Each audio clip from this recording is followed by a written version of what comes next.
We have a paradigm for winning. It's something that we talk about. Actually, it's in our locker room. It's called 4 quarters of winning, and it starts with getting off to a quick start. We talk about getting off to that quick start, how important that is in the first quarter. Second quarter is attention to detail. The third quarter is effort and enthusiasm, and the fourth quarter is finish strong. And I think that came together in this football game, more than any game that we played this year. So 4 quarters of winning for us are those exact pieces that came together today. Getting off to a good start offensively, I thought was going to be paramount for us, so we could play with a lot of enthusiasm, not have to press and have all the things that we've talked about during the year of not playing our best at home. But we played very well today. We saved our best for the last home game, and the goal that for all of us was to be undefeated this year at home, and we were able to achieve that goal. So our guys are pretty excited about that and feel really good about the accomplishment. Questions? Get some new faces here. If you can just introduce yourself if you're new around here. Raise your hand. I'll get a microphone to you. Coach, do you raise feel? Your hand, please. Oh, yes. Eric Hansen from the South Bend Tribune. I was going to ask you about the second string, third string quarterback pecking order, but I'll move on. Thank you. Do you feel like, though, your team is getting better at this stage of the team? Do you see them surging? I do. I think we're playing really good football at this point, offensively and defensively.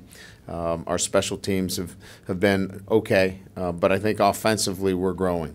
We were very explosive. I think we had 9 explosive plays in the first half. I think if you can match with what we've done defensively, we're playing pretty good football.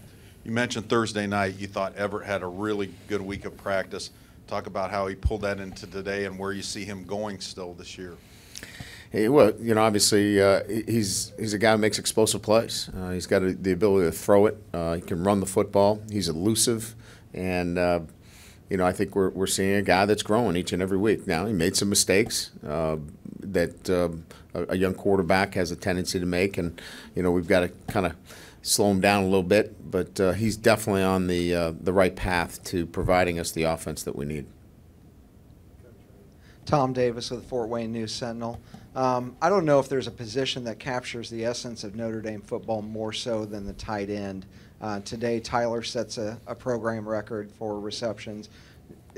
I know you've talked about him ad nauseum, but is there a way to capture him and describe what he's meant to this program and what you see in him?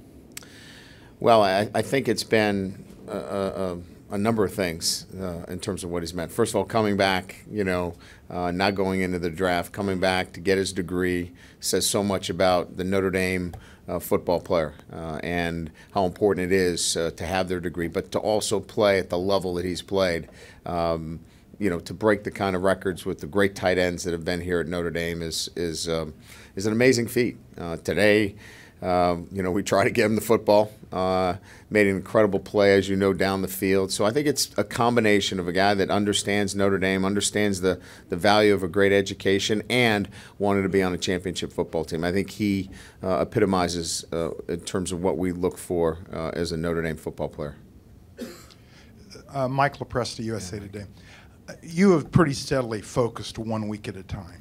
But as it gets later and you play better, does it get harder not to think big picture and all what's going on out there? Well, it's easier now because we've got 1 game left. You know what I mean? So for us, the focus, all of those things, and not looking ahead, we don't have to worry about that anymore. We've got 1 game left on our schedule, and our guys know what's at stake now.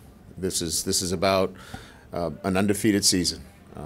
They cannot do anything else but beat USC. The rest is up to other people to decide, but they can clearly focus. And I told them tonight, I said, I'm proud of them. I voted them #1 in the country for a reason, because I think they're the best team in the country, and I think they played like that tonight.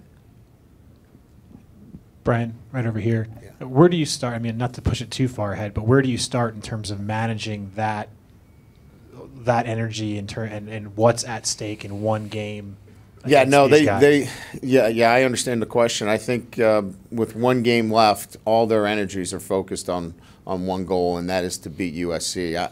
This isn't a group that will play with extra pressure. We'll make sure that they are able to go out and play the game the way it's meant to be played. They've done it all year. They haven't played that way. They've played to win, and we'll make sure we play to win on Saturdays. Could you just talk about calling the timeout there to kind of give Yeah. Manti his send-off at the end, and maybe anything you said to him as you came off the field? Yeah, I wanted to make it a special moment for the seniors on defense. They have been obviously the rock. They've carried us while we were trying to find ourselves offensively, and it just seemed to me a pretty good gesture to allow us to honor those seniors. More questions? Coach, just talk about Sierra Wood and what he brought to you, especially the long run at the start and where he is right now as a football player. Yeah, I mean, Sierra continues to do the job we ask him to do. He ran north and south, which, that's the one thing that he's continued to work on as a football player. He's getting better. I mean, he's got a long way to go, but he had a great night tonight. I think we blocked well up front. He saw the things necessary to put his foot in the ground and play north and south. And he's a better football player when he goes north and south. And I think he's starting to understand that as well. Coach, down the middle, just last one. With Everett and the explosive plays you mentioned, this was probably his best game with those plays. Just how has that materialized in his development? Well, there's a number of things in terms of his development. I think he's certainly seeing the field better. He's getting the ball out on time. And he's an elusive player. I mean, he can make plays out on the perimeter. He's a very dangerous player if you're trying to defend him. We showed some option. Obviously, you saw the way he can execute offensively in the option game.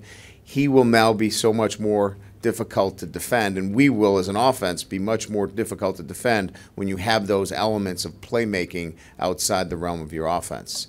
He's still got a ways to go, obviously. We made some poor decisions with the football, but he's learning every day. Coach, seeing Manti come out of the tunnel for the last time, what did you feel and what did you see in him? They were loose. They were relaxed. They were excited about the game. We had talked about it all week, about playing with enthusiasm and let the emotions happen after the game. And it's been a focus, and you could see that all of our seniors, I just had a great sense and feel that they were ready to play, and they were not going to be denied today. They were going to find a way to win the football game. Specifically Manti, what did you see in him? His typical preparation. I didn't see anything that was different in terms of being overly emotional or anxious or too hyped up for the game. The normal Manti Te'o is what I saw today. Brian, back into your left. Beyond just getting some of those seniors out that you talked about, can you talk about being able to get some of those other guys in at the end of the game? Yeah, it was really important for us to get a chance to see some of these guys that haven't gotten a lot of play, because we haven't had many games of this magnitude where we could get some guys in the game. But, Ben Council, getting a chance to play a lot, and Jalen Brown, guys that, are still progressing. Again, I think Romeo Cora, you've got some freshmen, Nicky Barati. We had a lot of true freshmen out there just battling too, and so it was good to see that at the end of the game, because that usually means you're doing pretty good. Any other questions? Okay, great. Thank you. Both players in here in a little bit.